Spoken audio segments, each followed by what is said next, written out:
The rain-slicked streets of Seattle gleamed under the streetlights, a mirror to the chaos in Elias Carter's heart.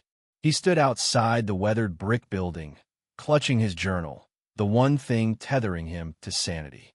Tonight, he would face Julian Hayes, the man who'd unraveled him without even trying. Elias had never meant for it to happen. 2 months ago, he was just another barista at the Daily Grind, serving overpriced lattes to tech bros and artists in Capitol Hill. Life was predictable, safe. He lived with his sister, Maya, in a cramped apartment, spent his nights sketching cityscapes in his journal, and kept his heart locked away. At 24, Elias had mastered the art of invisibility, blending into the gray of the city. His bisexuality was a quiet truth buried beneath layers of fear and family expectations. Coming out in a small, conservative town in Idaho had never been an option, and even in Seattle, he couldn't shake the weight of those old shadows. Then Julian walked into the coffee shop. He was everything Elias wasn't. Bold, unapologetic, with a laugh that filled the room and a wardrobe that screamed defiance. Julian, a 26-year-old graphic designer, wore bright scarves and vintage jackets, his dark curls always a little wild. He'd order a chai latte, flirt shamelessly with Elias, and leave behind napkins scrawled with doodles of stars and cryptic quotes. "Live loud, Elias," one read. Another, "What's your story?" Elias kept every single one, tucked into his journal like secrets too precious to lose. Their connection grew slowly, built on stolen moments. Julian lingering at the counter, Elias sketching him in secret. But it wasn't until the open mic night at the Daily Grind that everything changed. Julian performed a spoken-word piece about love, loss, and the courage to be seen. His eyes locked on Elias the entire time, each word a dare.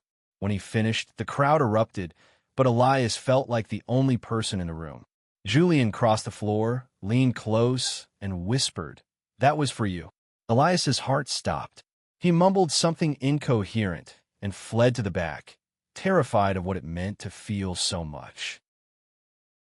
Now, standing outside Julian's loft, Elias clutched his journal tighter.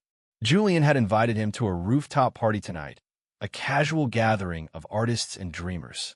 "Bring your sketches," Julian had said, his voice warm over the phone.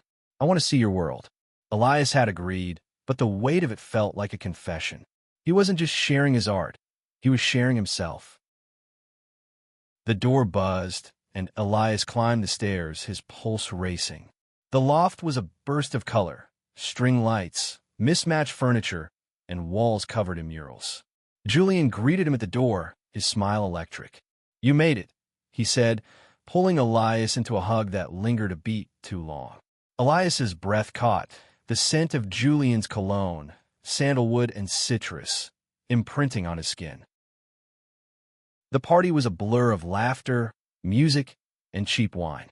Elias met Julian's friends, Lila, a trans poet with a sharp wit, Marcus, a quiet photographer, and Priya, a dancer who moved like she was defying gravity.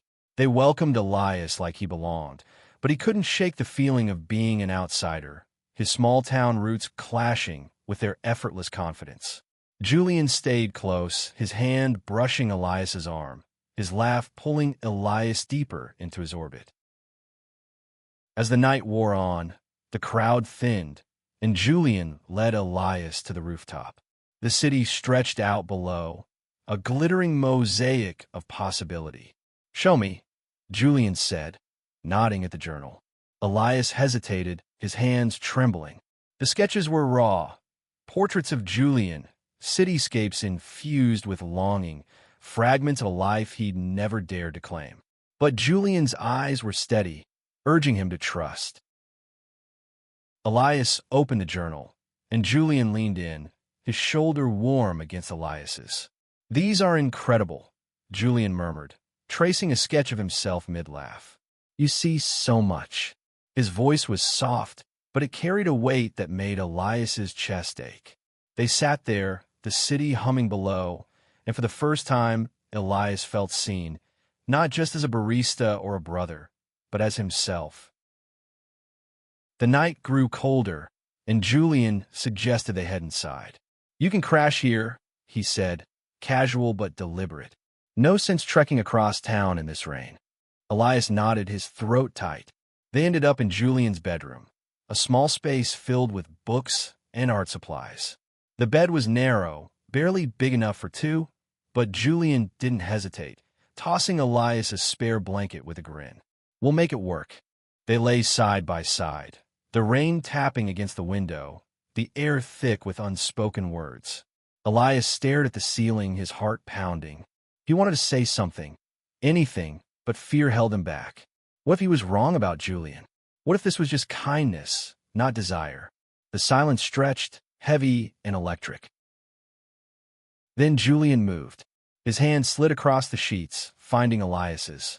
His fingers were warm, deliberate, as they intertwined with Elias's own.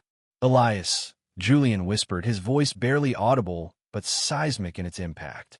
Elias turned, meeting Julian's gaze in the dim light. There was no mistaking the longing there, the quiet courage that mirrored Elias's own.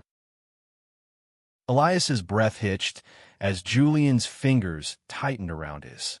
The world narrowed to the space between them, the inches of worn cotton sheets and the unspoken questions hanging in the air.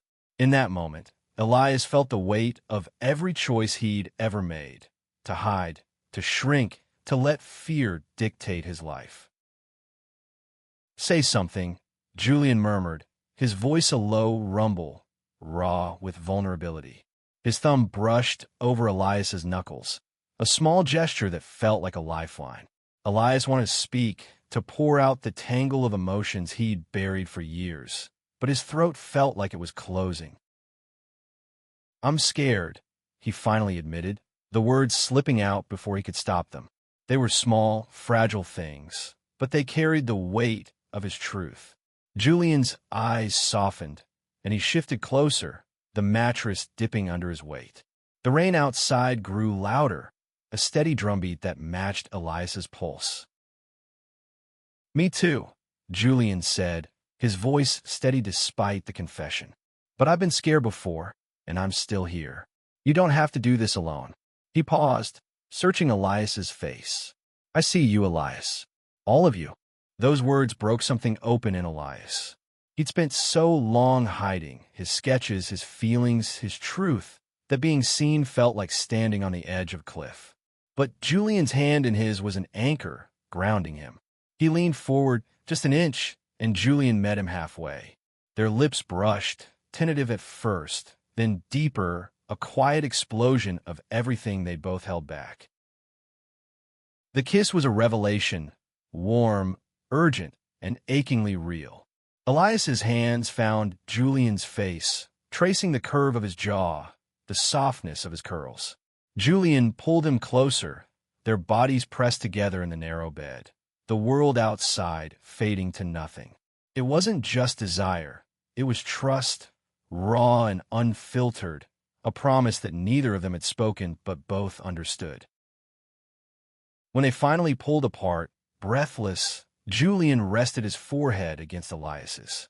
"I've wanted to do that since the first time you blushed at my terrible flirting," he said, a small laugh escaping him. Elias smiled, his heart lighter than it had been in years. They talked into the night, their voices low, weaving stories of their pasts. Julian spoke of growing up in Oakland, coming out at 16, and the family who embraced him despite their own struggles. Elias shared fragments of his life in Idaho, the church sermons that made him feel small, the mother who loved him but couldn't understand him, the sister who dragged him to Seattle to start over.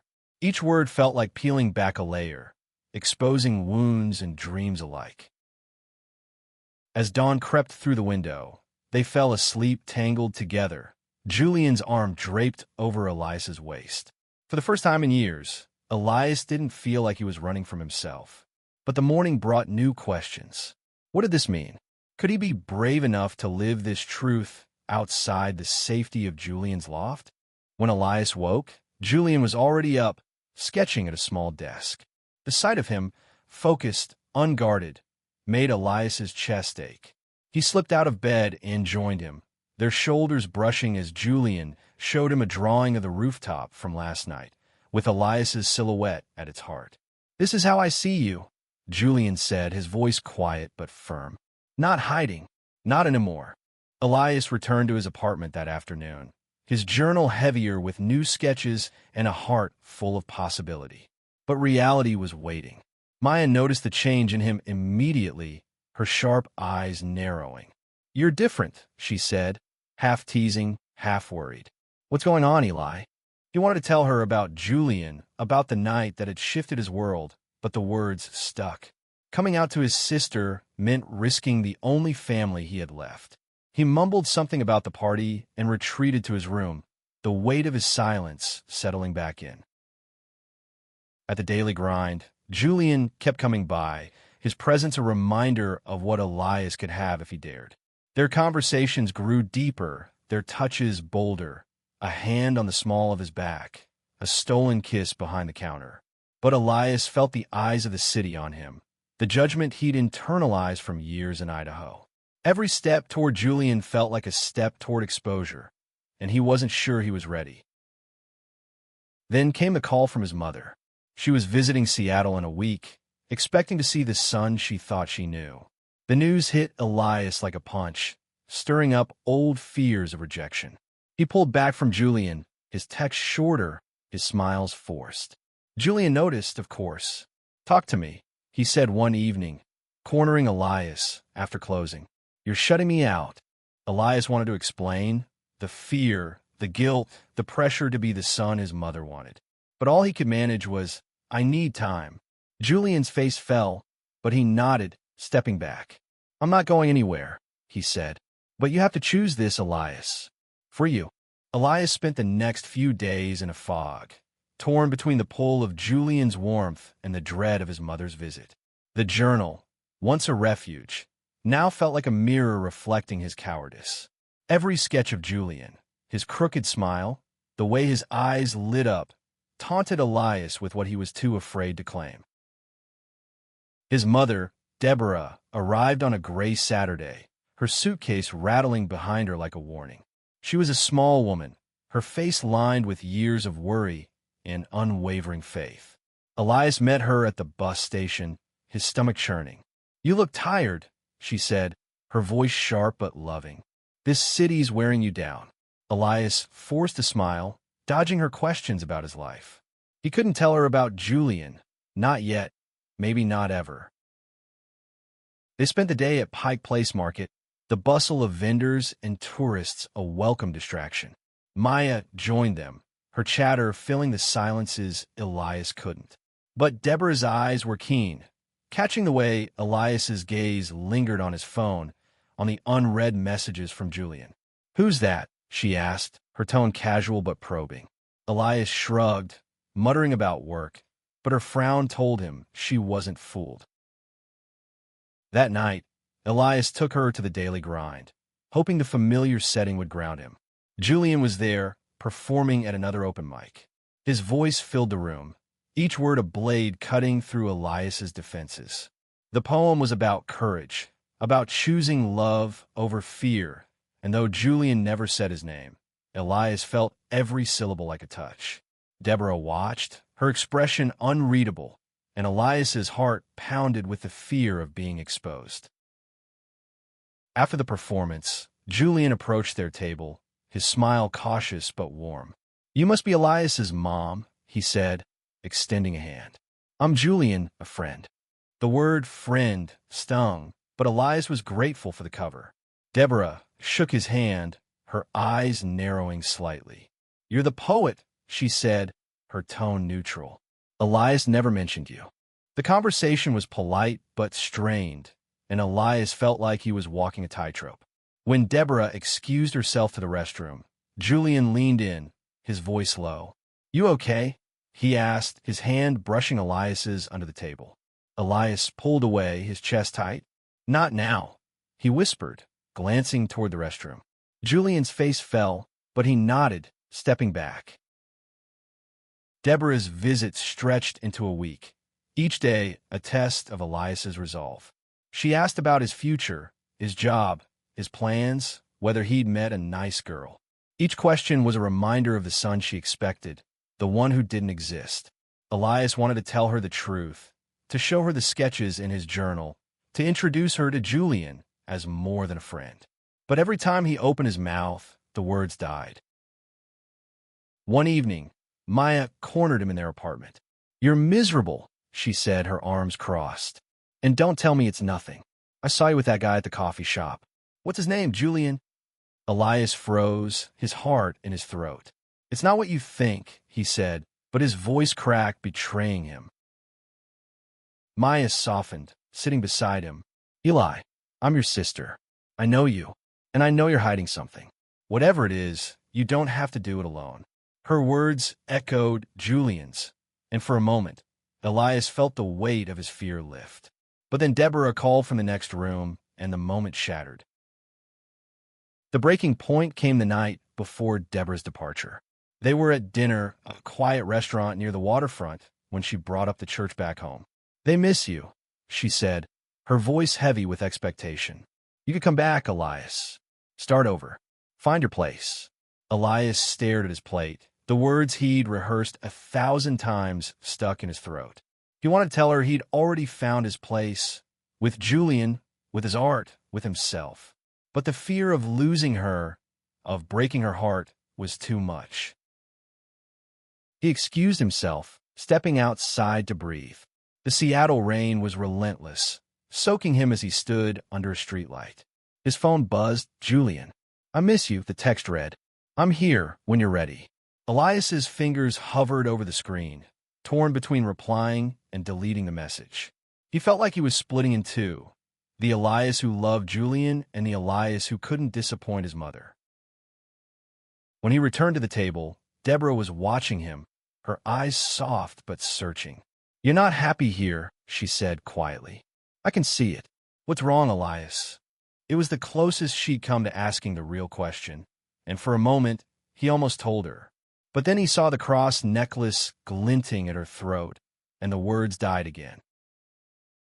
Elias drove Deborah to the bus station the next morning, the silence between them heavy with unspoken truths. She hugged him tightly, her voice soft. "You're my son, Elias. Whatever's going on, you can tell me." He nodded, his throat too tight to speak, and watched her board the bus, her figure disappearing into the gray of the city. The relief he expected didn't come. Instead, he felt hollow, the weight of his silence heavier than ever. Back at the apartment, Maya was waiting. "You didn't tell her," she said, not a question but a statement. Elias sank onto the couch, his journal clutched to his chest. "I couldn't," he admitted. She'd never understand. Maya sat beside him, her hand on his shoulder. "You don't know that," she said, "but you're killing yourself keeping it in. And you're pushing Julian away. Is that what you want?" It wasn't. Elias knew that with every fiber of his being. Julian was the first person who'd made him feel alive, who'd seen the parts of him he'd spent years hiding. But the fear of losing his family, of shattering the fragile bond with his mother, was a chain he couldn't break. He spent the day sketching, filling page after page with images of Julian, his hands, his eyes, the curve of his smile. Each stroke was a confession, a plea for courage he didn't have. That night, Julian texted again, inviting Elias to a gallery opening where his art was being featured. "I want you there," the message read. Not just as a friend. The words were a spark, igniting something in Elias. He grabbed his journal and headed to the gallery, his heart pounding with a mix of fear and determination. The gallery was a warm, crowded space, filled with paintings and sculptures that pulsed with life. Julian's pieces stood out, vibrant, abstract works that seemed to capture the chaos and beauty of the human heart. Elias found him in a corner, talking to a small group, his laugh bright, but his eyes searching. When he saw Elias, his face lit up, and he excused himself, crossing the room in quick strides. "You came," Julian said, his voice thick with relief. He reached for Elias's hand, then hesitated, glancing around. "Can we talk?" "Somewhere quiet." Elias nodded, and they slipped out to a small courtyard. The city's unmuted by the high walls. The air was cool, the stars faint above the city lights. "I thought I'd lost you," Julian said, his voice raw. "You've been so distant, and I don't know how to reach you." Elias's chest ached at the hurt in Julian's eyes. He wanted to explain, to spill everything about his mother, his fears, the weight of his past. But instead, he opened his journal and handed it to Julian. "Read it," Elias said, his voice trembling. Julian took the journal, his fingers brushing Elias's as he opened it. Page after page, he saw himself through Elias's eyes, sketches that captured not just his likeness, but his spirit, his courage, his heart. When he looked up, his eyes were shining. "This is how you see me?" he asked, his voice barely a whisper. "It's how I feel," Elias said, the words spilling out. "I'm terrified, Julian, of my mom, of losing her, of what it means to be with you. But I don't want to lose us." Julian stepped closer, his hand finding Elias's. "You don't have to lose anyone," he said, "but you have to let yourself be you, the real you." They stood there, hands clasped, the world falling away. Elias felt the truth of Julian's words settle into him, a quiet strength he hadn't known he had.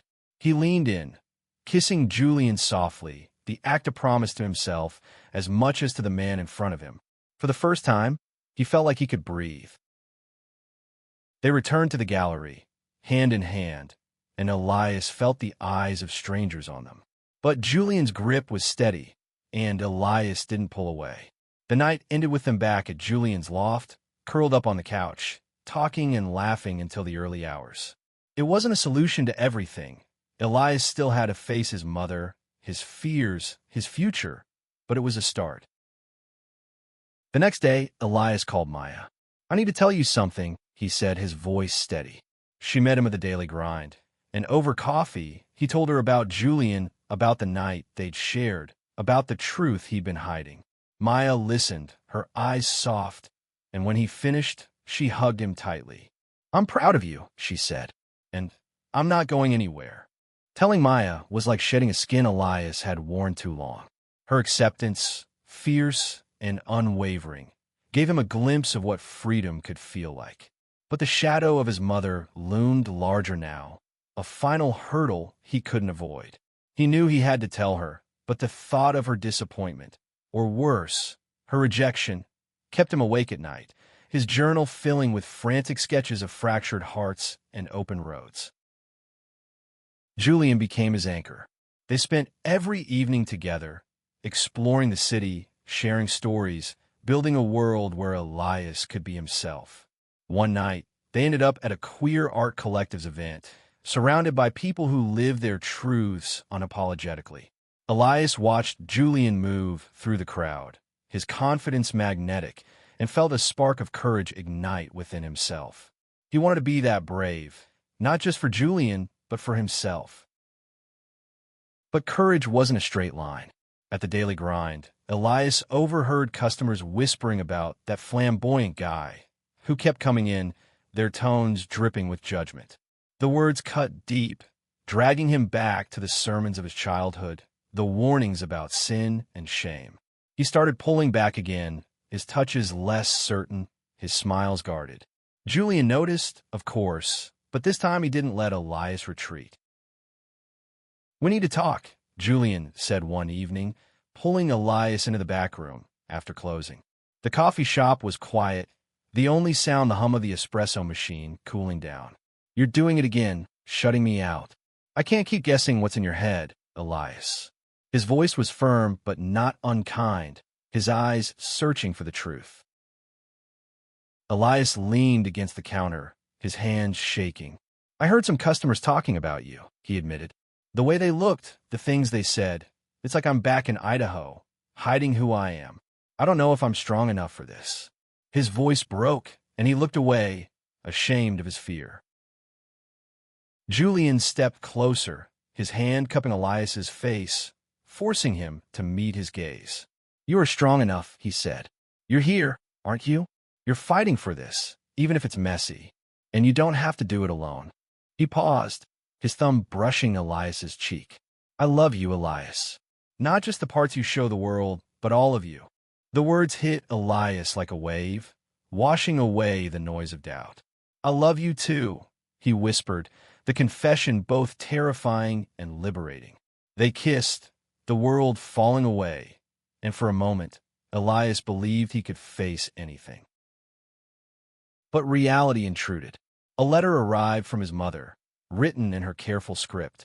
She was planning another visit, this time for Christmas, and she wanted Elias to come home to Idaho afterward. It's time to settle down, she wrote. Find a good job, a good girl, a good life. Each word was a weight, pulling him back to the life he'd fled. Elias showed the letter to Julian, his hands trembling. What do I do? He asked. Julian read it silently, his jaw tight. You tell her the truth, he said finally. Not for her, but for you.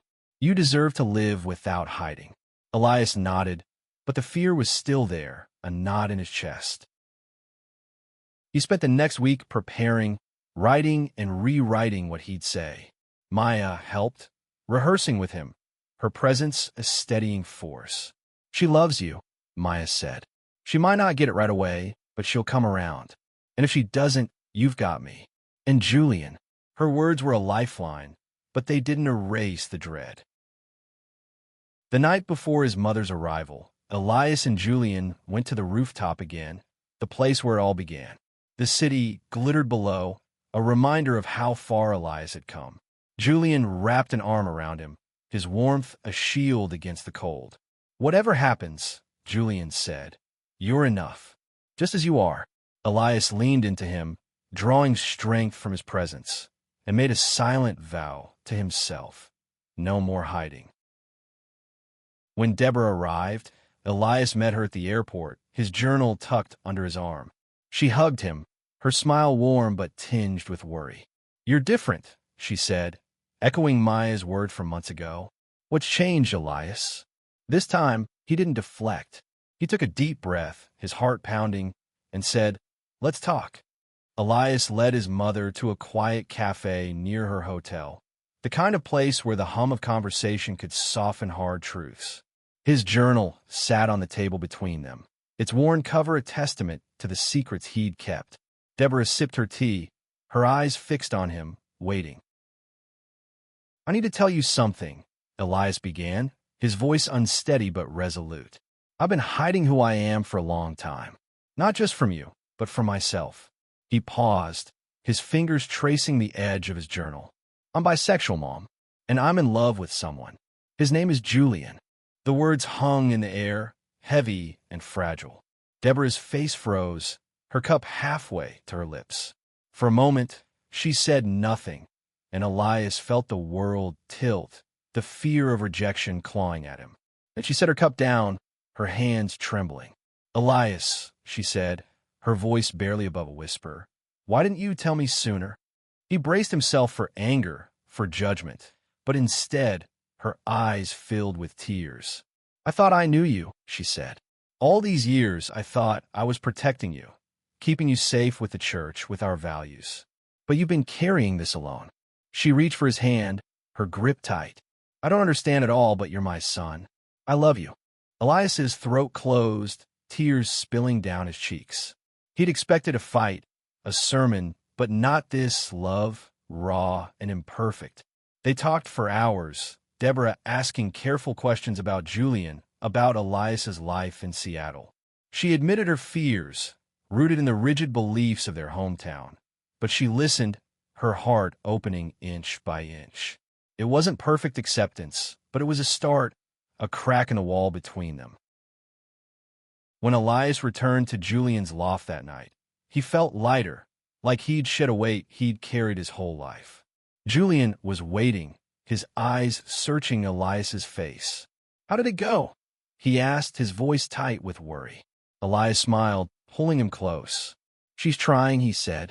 She loves me, and I told her about you. Julian's face broke into a grin, and they kissed, the joy of the moment sealing their bond. The weeks that followed were a whirlwind. Elias and Julian grew closer, their relationship no longer a secret. Maya invited Julian over for dinner, and the three of them laughed and argued like family.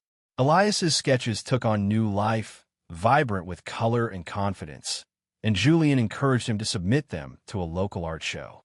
"You're ready," Julian said, and for the first time, Elias believed him. But the world wasn't always kind.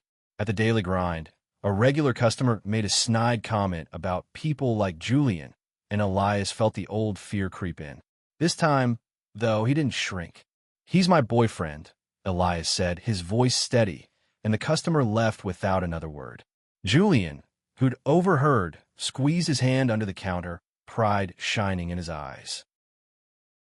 Christmas came, and Deborah returned to Seattle. This time, Elias invited her to meet Julian properly at a small gathering with Maya and Julian's friends. The loft was warm with lights and laughter, and Deborah, though nervous, hugged Julian and thanked him for making her son happy. It was awkward at times, the weight of her past beliefs lingering, but she stayed, listening to Lila's poetry and Priya's stories, her world expanding with every moment. Elias watched his mother and Julian talk, their voices soft but earnest, and felt a quiet peace settle over him. He'd spent so long torn between two worlds, his past and his truth, but now they were starting to coexist. He pulled Julian aside, stealing a moment on the rooftop. The city sparkled below, the air crisp with winter. "I couldn't have done this without you," Elias said, his voice thick with emotion. Julian smiled, his hand finding Elias's. "You did it yourself," he said. "I just reminded you who you are." They stood there, wrapped in each other, the future uncertain but bright with possibility. Spring arrived in Seattle, painting the city in shades of green and gold. Elias's life had shifted in ways he'd never imagined possible. His sketches were featured in the local art show, earning praise from strangers and a quiet nod from Julian, who'd framed one in his loft. The Daily Grind felt less like a job and more like a community, where Elias no longer flinched at whispered judgments. He was learning to live loud, just as Julian had urged him to. His relationship with Deborah grew stronger, though not without effort. They talked weekly, her questions about his life becoming less hesitant, her love more open. She sent him a care package with his favorite childhood snacks and a note. "I'm still learning, but I'm proud of you." Elias kept it in his journal, a reminder of how far they'd come. Julian and Elias moved in together, a small apartment filled with their combined chaos. Art supplies, books, and mismatched mugs. Their nights were spent cooking terrible meals, laughing until they couldn't breathe, and falling asleep tangled in each other. Elias's journal was no longer a hiding place, but a celebration, filled with sketches of their life together. Julian dancing in the kitchen, Maya rolling her eyes at their antics, the city they'd claimed as their own. But the journey wasn't over. Elias still wrestled with moments of doubt, old fears creeping in when he least expected. One evening, at a pride event in Capitol Hill, a protester's sign, a relic of his Idaho past, made his heart race. Julian noticed, pulling him close. "You're here," he whispered. "You're enough." Elias nodded, grounding himself in Julian's warmth, and they joined the crowd, their hands raised in defiance and joy. The turning point came when Elias decided to submit his journal to a publisher. It was a collection of sketches and writings, a story of his journey from silence to courage. Julian helped him edit, their evenings spent poring over pages, debating titles and captions. When the acceptance letter arrived, Elias cried, not just for the achievement, but for the boy he'd been, the one who thought he'd never be enough. The book launch was a quiet affair, held at the Daily Grind, surrounded by the people who'd become his family. Maya gave a speech, teasing Elias about his terrible coffee-making skills, but ending with a toast to his bravery. Deborah was there, her presence a quiet miracle, clapping louder than anyone when Elias read a passage about love and acceptance. Julian stood beside him, his hand a steady anchor, his smile a promise of forever. As the night wound down, Elias and Julian slipped back to the rooftop, their place of beginnings. The city stretched out below, alive with light and possibility. Elias opened his journal, now a published book, and showed Julian the dedication. To Julian, who taught me to live loud. Julian's eyes shimmered, and he pulled Elias into a kiss, the kind that held 1,000 promises. "We did this," Julian said, his voice thick with emotion. "Together." Elias nodded, his heart full. He'd spent so long running from himself, but now he was here, seen, loved whole. The road ahead wasn't perfect, but it was his, and he wouldn't walk it alone. They stood there, hand in hand, the city humming with life. The rain had stopped, and a faint rainbow arched across the sky, a quiet echo of the night they'd first shared a bed. Elias leaned into Julian, his heart steady, and whispered, "I'm home."